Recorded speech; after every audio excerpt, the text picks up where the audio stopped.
Sim Notícias. Oferecimento Hotel Ibis Style São Mateus. Parada obrigatória na sua rota. Linhares Online.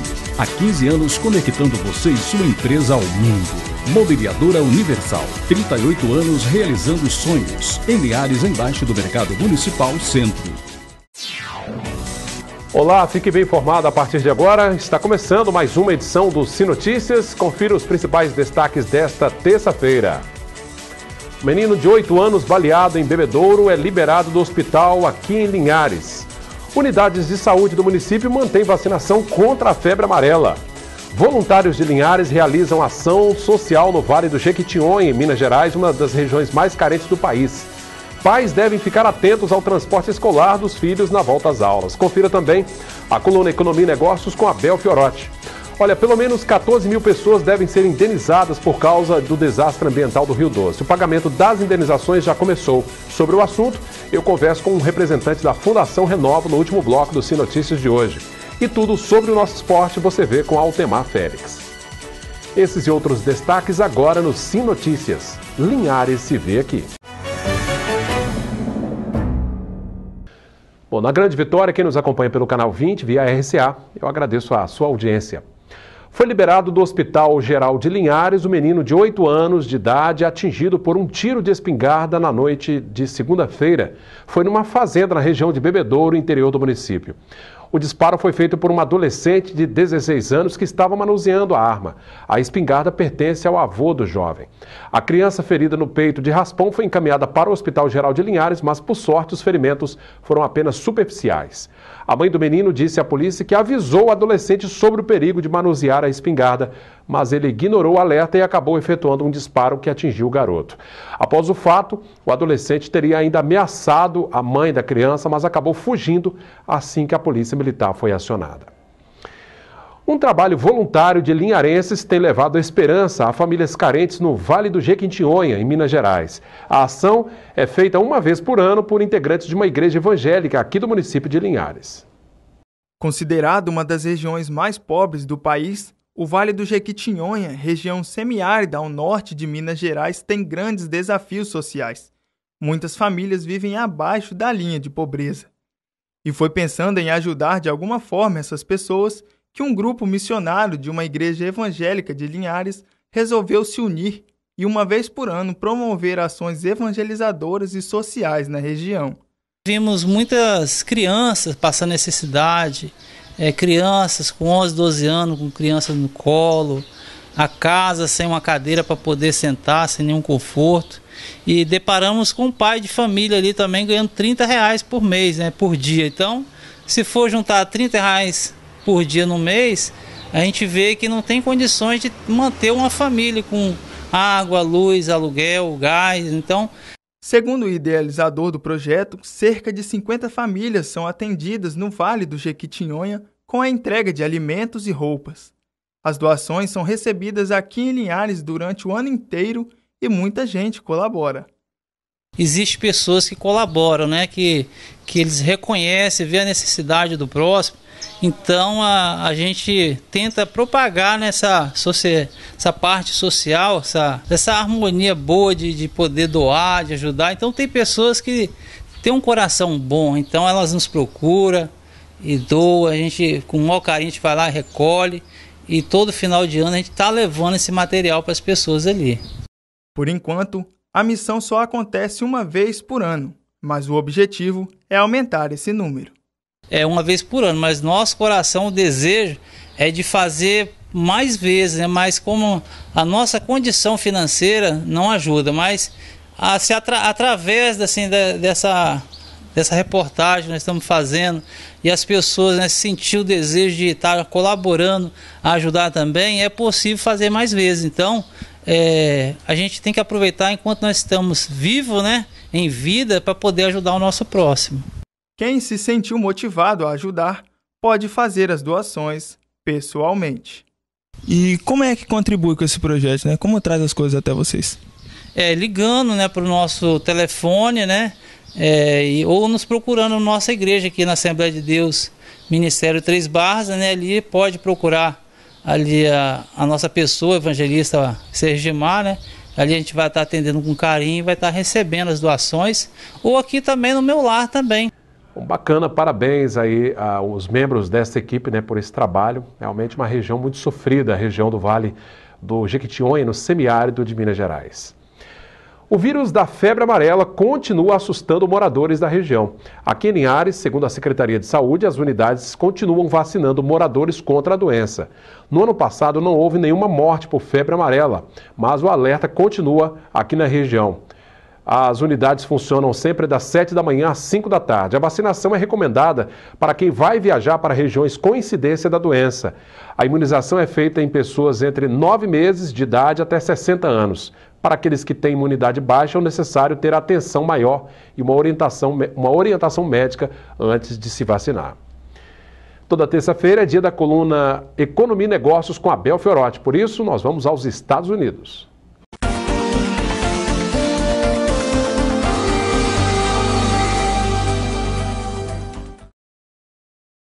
Olá, amigos da coluna Economia e Negócios, consultor Abel Fiorotti aqui direto dos Estados Unidos. Semana passada, no dia 24 de janeiro, nós tivemos aí no Brasil o julgamento em segunda instância do ex-presidente Lula, que acabou se tornando um ato político, que concomitante ao julgamento ocorrido em Porto Alegre, inclusive foi televisionado ao vivo aí para todos os brasileiros, tiveram movimentos onde as pessoas, principalmente ligadas ao PT, falaram palavras de ordem, até palavras duras, em pegar armas para garantir a candidatura do ex-presidente Lula à presidência nesse ano. Na verdade, o PT já lançou o Lula como candidato a presidente, o que fica uma situação estranha. Alguns amigos meus americanos, como assim? Ele foi condenado e ele vai concorrer? Complicado de explicar, eu também não sei. Mas enfim, são coisas do Brasil e a gente tem que ficar de olho. Esse movimento forte de ataque que vem dos simpatizantes do PT, acaba gerando uma polarização muito grande. Então o cenário que a gente vê hoje para esse ano de 2018 é que, de um lado, o PT, capitaneado pelo Lula, e de outro lado, o Bolsonaro, capitaneado pelos seus simpatizantes também, no caso, e as pessoas que estão mais ligadas a uma direita, vamos dizer assim. Essa polarização, será que é interessante para o Brasil? O Brasil tem grandes desafios, o Brasil precisa de um presidente capacitado, um presidente que queira promover as mudanças e as reformas, principalmente a da Previdência, que são importantíssimas para a recuperação econômica do nosso país. Nós precisamos refletir. Agora, uma coisa é certa, as eleições de 2018 já começaram. Fiquem ligados. Tenham todos uma ótima e abençoada semana. Até a próxima coluna e, como sempre digo, vamos em frente. Abel, muito obrigado pela sua participação, uma excelente semana e até terça-feira que vem. Vamos conferir como fica o tempo nesta quarta-feira de verão em todo o norte capixaba. A quarta-feira será com previsão de tempo chuvoso em todo o Espírito Santo e o calor diminui. Aqui em Linhares, temperaturas entre 22 e 27 graus. Em Colatina, também mínima de 22 e máxima de 27. São Mateus, variação entre 23 e 28 graus. Já em Vitória, a mínima prevista para esta quarta é de 22 e máxima de 26 graus. Não sai daí, depois do nosso intervalo você vai ver, pais devem ficar atentos à contratação do transporte escolar na volta às aulas. É daqui a pouco. O ano letivo começa na primeira semana de fevereiro, né? Já na semana que vem. Muitos pais costumam contratar o serviço de transporte escolar, as vans escolares, né? Bom, para garantir a segurança dos filhos no trajeto para a escola e na volta para casa, é importante que os responsáveis fiquem atentos à regularidade dos transportadores junto ao Departamento Estadual de Trânsito, o DETRAN.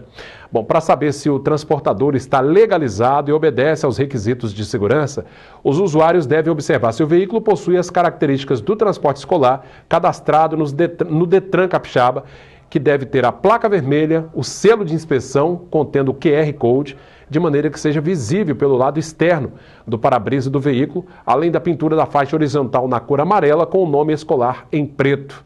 E, em caso de veículo de carroceria pintado na cor amarela, essas cores devem ser invertidas. Essa é a orientação do PROCON, ou seja, todo cuidado é pouco, né? 1 ano e meio após o incêndio que destruiu a loja de materiais elétricos Ponto de Luz, no centro de Linhares, a loja está de volta ao mesmo endereço. O clima de recomeço dos donos marcou a reinauguração da loja.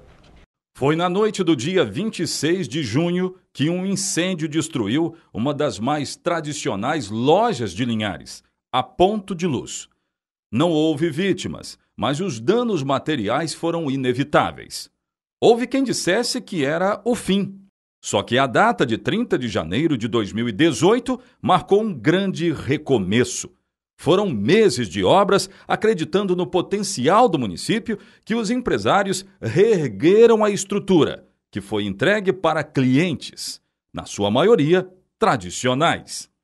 Hélio Pompermayer, que compra na loja há muitos anos, registrou que o momento é para lá de especial. Não apenas para os proprietários do estabelecimento, mas para toda a cidade de Linhares. Linhares amanhece mais feliz hoje. Aquela noite foi muito triste, todo mundo, a rede social repercutiu muito rápido, houve uma comoção muito grande na cidade. A cidade se entristeceu naquela data, mas hoje ela está feliz de ter o Ponto de Luz de novo para a nossa comunidade. Hora então de esquecer 2016, arregaçar as mangas e voltar a atender. Recomeço heróico. O empresário Luiz Rigoni é cliente também há vários anos e registrou que o empresariado ainda aposta no município. Acho que a pessoa que tem aquele espírito empreendedor, ele passa altos e baixos e continua buscando e lutando e consegue e vence de novo. Isso em qualquer ramo. No caso deles é um exemplo muito claro, visível aqui para todos nós, né? Seguirmos. A loja é referência para eletricistas. Esse registrou que o estabelecimento ficou mais bonito, mais espaçoso. Gostou demais. Uma grande emoção porque a gente vive aqui dentro dessa loja, né?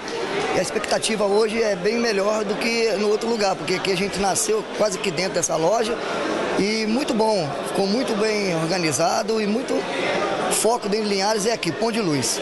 Quem passa aqui pela Avenida Getúlio Vargas logo percebe que a loja Ponto de Luz, depois de toda a tragédia que aconteceu há cerca de 1 ano e meio atrás, foi reaberta.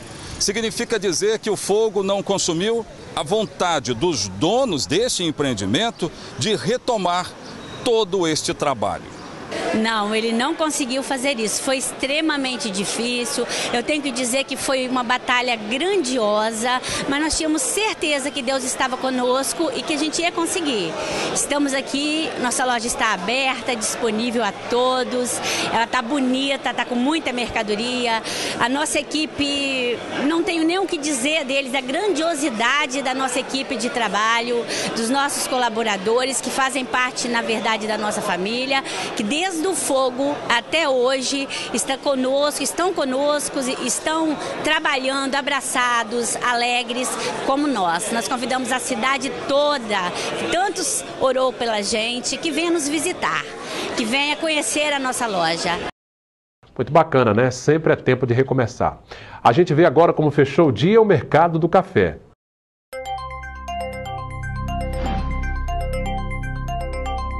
O Arábica tipo 6, R$ 406 a saca. Arábica 7, R$ 386. Conilon tipo 7 está valendo R$ 305 a saca. A gente confere também as informações esportivas com o nosso cronista Altemar Félix. Sim Esportes. Oferecimento Paulos Esportes e Central Bikes e Motos. O assunto é Capixabão de Futebol Profissional Primeira Divisão 2018. No complemento da primeira rodada no último final de semana, o São Mateus, nosso vizinho, conforme vocês já ouviram lá no Cultura nos Esportes da Rádio Cultura, sofreu nova derrota. Vamos conferir então os resultados para quem pediu? Capixabão de Futebol Primeira Divisão, último final de semana, Serra 3, Vitória 0. O Real Noroeste perdeu em casa para o Espírito Santo 2-0. O 12 venceu o São Mateus no Kleber Andrade por 1-0. A Desportiva bateu o Tupi no Engenheiro Araripe por 3-0. Itapemirim e Rio Branco de Venda Nova ficaram no empate 2-2. Agora os próximos jogos. Neste sábado, Desportiva e Real Noroeste às 16 horas, São Mateus e Serra às 18h30. Bom, ao que parece, o São Mateus está sofrendo o que o Linhares Futebol Clube sofreu na temporada passada. Não conseguiu recursos para utilizar um time competitivo e aí está passando por dificuldades. Vamos ficar na torcida de uma reação. Sabe por quê? A torcida de São Mateus comparece e ela merece. Valeu, Altemar. Obrigado pela sua participação. Depois do intervalo, eu converso com o representante da Fundação Renova, que fala sobre a primeira etapa do pagamento das indenizações aos impactados pelo desastre ambiental do Rio Doce, pescadores e comerciantes. É depois do intervalo.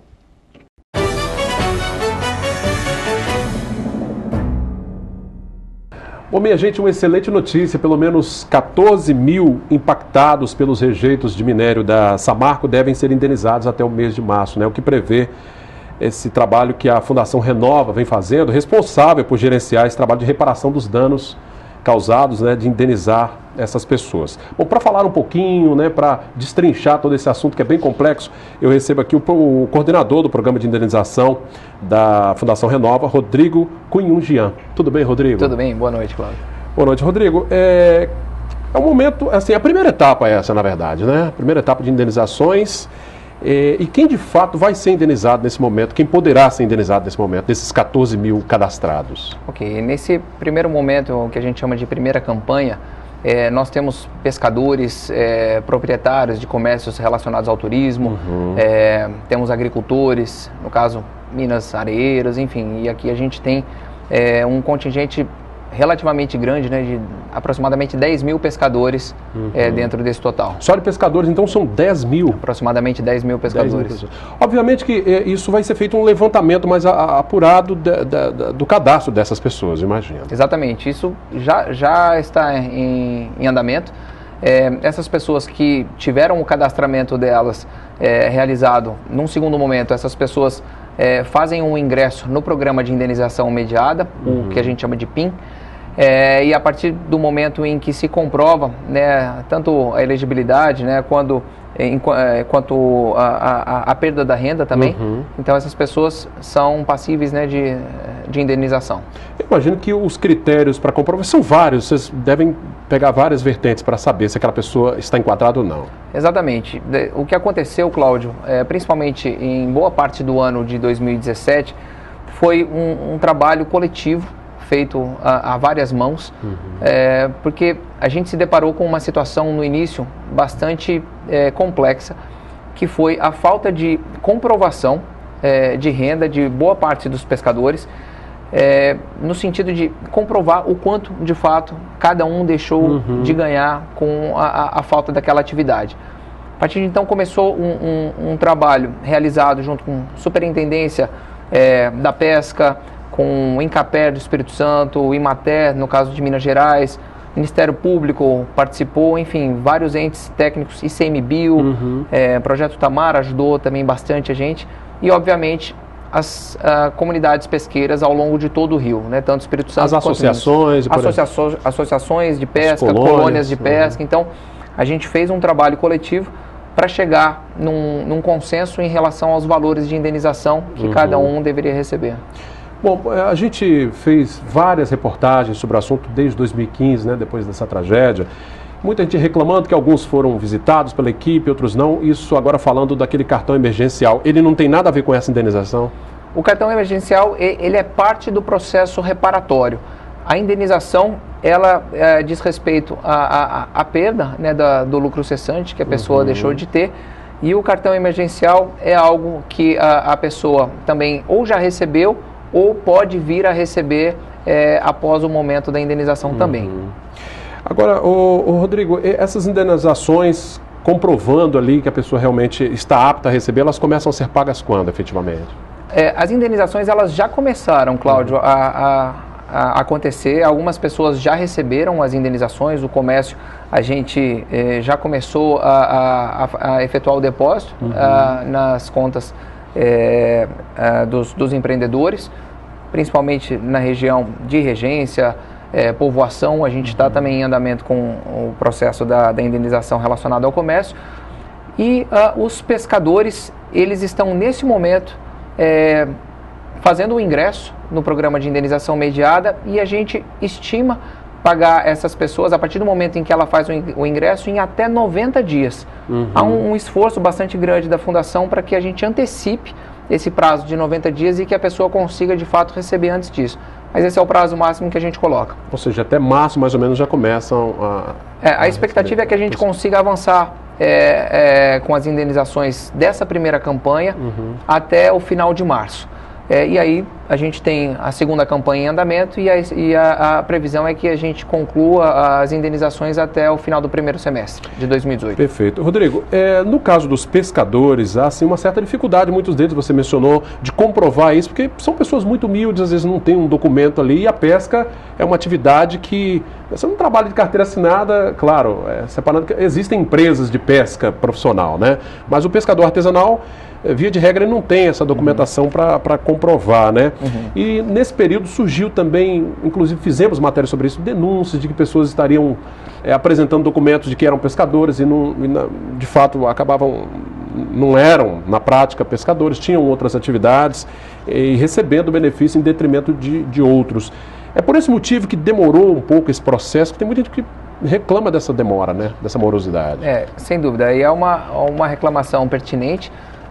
Como eu havia te falado, o que aconteceu no ano passado foi um processo, eu diria assim, bastante intenso, né, de construção coletiva dessa política de pesca e naturalmente que para se identificar qual o tipo de documentação que essa pessoa poderia apresentar, isso também a gente teve que chegar num consenso junto a esses entes técnicos que eu havia mencionado e hoje, um dos documentos centrais que a gente tem para o reconhecimento, por exemplo, do pescador profissional é o Registro Geral da Pesca, né, o que a gente chama de RGP, em que o pescador ele consegue comprovar o ofício de pescador. Ele consegue mostrar que, de fato, ele era pescador, que ele pescava, ele estava com aquele documento ativo, só que ele não consegue comprovar a renda que ele tinha. Então, por isso que houve esse trabalho de diálogo muito intenso com as comunidades e com os entes públicos, para que a gente conseguisse estabelecer categorias. Então, barco motor de centro, barco motor de popa, barco a remo, tripulante. Então, a gente chegou em categorias em que os pescadores se reconheceram em cima disso, em cima desses valores, e a gente conseguiu avançar. Agora, tem uma questão interessante, Cláudio, que acho que é importante trazer aqui também para o colega ouvinte, telespectador, que é o seguinte, geralmente o que se tem de processos indenizatórios ao longo da história do Brasil são indenizações que acontecem especificamente para o pescador profissional. Então a Fundação Renova, diante assim, do contexto da informalidade que você mencionou, ela estendeu o processo indenizatório para além da pesca profissional. Então, nesse momento, hoje, a gente tem não só pescadores profissionais encaminhados para o processo de indenização, como pescadores que se encontram numa situação não regularizada. Pescadores que em um dado momento da vida tiveram algum tipo de documentos que não estão mais ativos, da década talvez de 80, 90, e que eles vão participar do processo de indenização e vão receber a indenização também durante as próximas semanas que vem pela frente. Lógico, eles ingressam e aí, dentro desse período de até 90 dias eles recebem. E por fim, existe uma terceira categoria, que seriam as pessoas que pescavam para subsistência. Então são pessoas que não têm algum tipo de documentação, mas que a Fundação conseguiu construir uma política de que as pessoas possam se enquadrar ali e receber também a sua indenização de acordo com a categoria que ela se enquadra. Isso é avaliado caso a caso também. Caso né? a caso. Caso a caso. Ô, Rodrigo, agora quem já entrou na justiça, né, até orientado por algum advogado particular e também pela Defensoria Pública, a grande maioria lançou mão dessa ferramenta, né, da Defensoria, até por falta de condições de pagar um advogado. Pode desistir de uma ação na justiça e optar por um acordo como esse? Como é que faz? Exatamente esse o formato, né, do processo da indenização.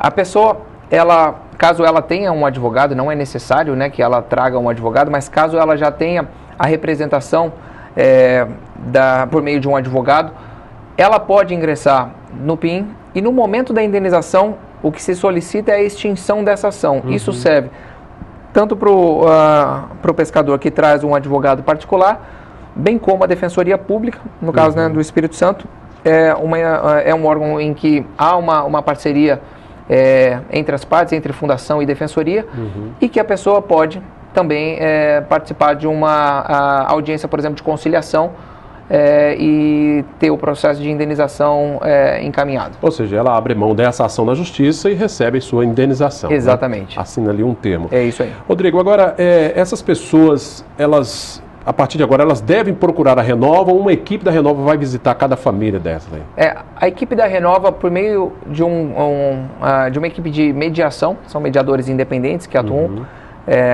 na indenização, essas pessoas entram em contato para efetuar um agendamento e os impactados são chamados no escritório. Aí, de novo, assim, uma observação importante, Cláudia, a se fazer. Aqui na Foz do Rio Doce, nós tínhamos um escritório em Linhares, onde aconteciam os atendimentos, eles continuam acontecendo. Porém, diante da distância, né, então a gente está falando, por exemplo, de povoação, a gente está falando a respeito de regência, de Aracruz, né, agora São Mateus, são pessoas que precisam ter um ponto de atendimento um pouco mais próximo do local de residência. Então, nós estabelecemos alguns pontos locais nessas comunidades, onde a pessoa se dirige até o posto de atendimento.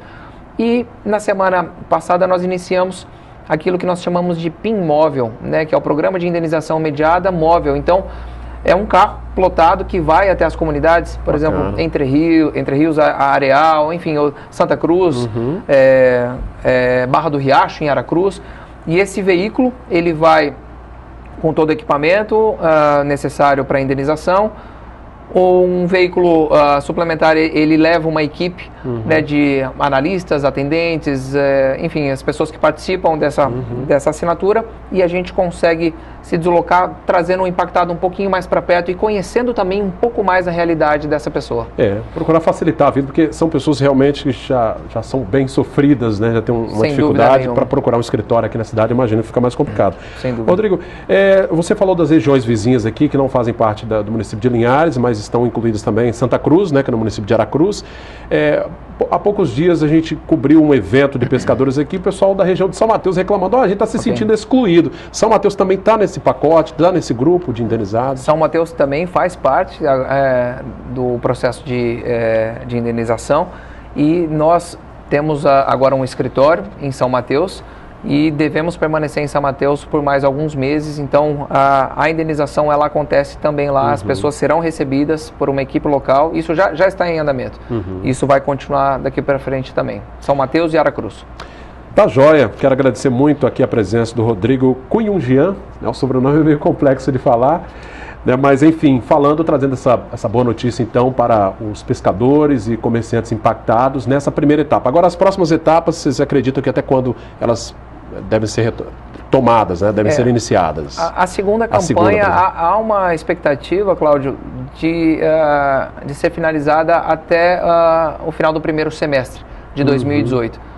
Então, força total agora nesse processo de indenização, que é o que está acontecendo. E a partir agora do próximo trimestre, a gente avança com a segunda campanha até o final do mês de 2018. Não sei se é pedir muito, você tem de cabeça aí o valor que está sendo empregado nessa primeira etapa, ou nessas 3 etapas, o volume em recursos para indenizar esse pessoal? A previsão de desembolso total é de aproximadamente 2 bilhões de reais nesse processo, tanto de indenização quanto de auxílio financeiro. Dessas 3 etapas. Isso. Dessas 3 etapas. Tá certo. Rodrigo, olha, muito obrigado pelos esclarecimentos, né? E aí, qualquer dúvida, a comunidade já sabe, né? Os escritórios da Renova espalhados pela região, inclusive com unidade móvel. Obrigado pela presença. Ótimo, muito obrigado, Cláudio. Bom, a você da Grande Vitória que nos acompanha pelo canal 20 via RCA, eu agradeço a audiência. Pessoal de Linhares e região, continue interagindo conosco, deixando sua sugestão na nossa página no facebook.com/TVC Linhares, revendo esta entrevista e o nosso conteúdo também no canal que a gente tem no YouTube, e fale conosco pelo telefone que aparece aí, 3373-2000. Obrigado pela audiência. Sim Notícias, Linhares se vê aqui.